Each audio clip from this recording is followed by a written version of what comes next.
Volám sa Nenad Brankovič a narodil som sa v tomto meste, v Srbsku, Smederevo. Ten pán v prostredí je Đurađ Brankovič, postavil mesto v 14.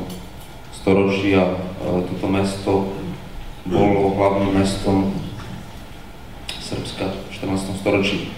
Toto je záber z filmu, v ktorom som sa tak inšpiroval, ale ten strach z toho som veľmi obdivoval a začal som študovať v Belehrade filmovú masku, lebo mal som chuť vytvárať niečo, čo je veľmi divné. No a tuto už nastupujem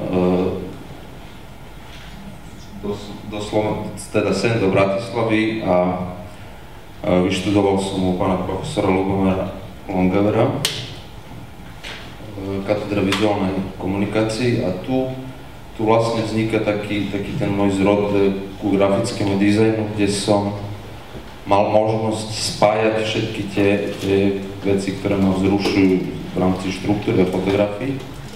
Ale nebol som až tak spokojný so sebou, všetko som dával tak do bloku, tá typografia nie je až taká rozohratá, proste som mal v tom taký trošku strach.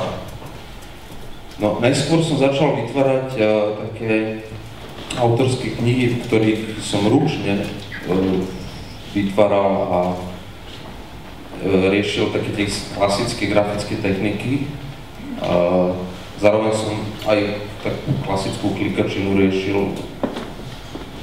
A tam som začal robiť s toluenom ako takým, v ktorom sa dalo pretlačať okrem čistenia nástrojov a rúk špinavých z grafík, tak som s tým toluenom ako si tak sa viac oznámil a vytváral ako keby také ručné potlačky a toto je, v tejto knihe bol experiment s offsetovou tlačou, kde každá strana mala trošku inú farbu, lebo som pri tlači na valcoch pridával farbu, ktorá sa časom uberala. No a neskôr som vytvoril takú značku, kvázi toluen, a mal som možnosť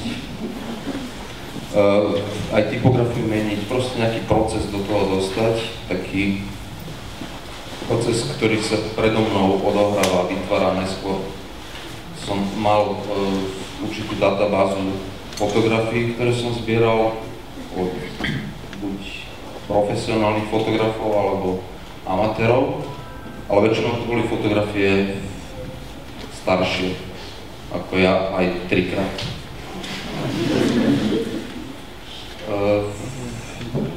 Neskôr pod tou značkou som sa dostal k obalom, pretože hudba je ďalší ten element, ktorý je vo mne a ktorý mám rád a rád kombinujem tieto dve veci, že proste si to rád vypočujem a najskôr vytváram aj takéto niečo a nevyštudoval som tú masku filmov, ale mal som možnosť priamo na fotografiách meniť tú tvár a proste dostať do tej miery, aby tam vzniklo také nejaké napätie alebo pocit strachu. Z tej databázy som vytváral občas aj proste keď prišiel čas, tak aj takéto niečo, toto bolo pre Biennále detskej ilustrácii v Miláne. Každý v rámci ASIU sme mali možnosť. No, veľmi rýchlo to uteká. Sophos je vlastne projekt, v ktorom som priblížil zvuk aj fotografiu. To boli fotografie, ktoré som na burzách našiel proste v jednej krabici od jedného fotografa. Bolo ich 5 a každý ten objekt bol spoločné spojenie s fotkou a hlasitosť zvuku a svetla bola rovnaká intenzita. Tým pádom sa to vytváralo ako keby skladba, že tie obrazy zrazu mali aj vlastné zvuky.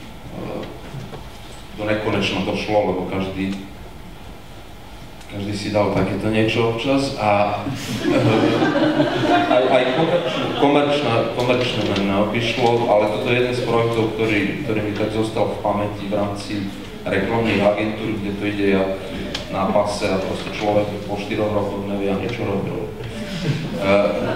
teraz momentálne od roku som začal, môžete pustiť aj hudbu, som sa pustil do vlastnej kvázi takej tvorby, aj dizajnové, aj také výtvarné, a nájsť nejaký kompromis v tom a robiť to, čo ma baví, hej.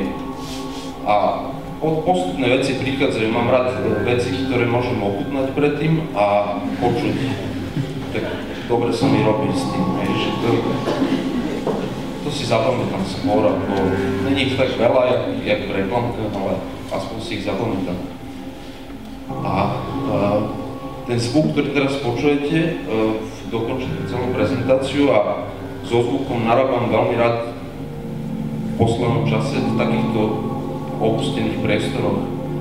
Vytvárať zvuk je veľmi zrušujúca záležitosť, hlavne keď neviete, že vám niekto môže vybehnúť zrazu.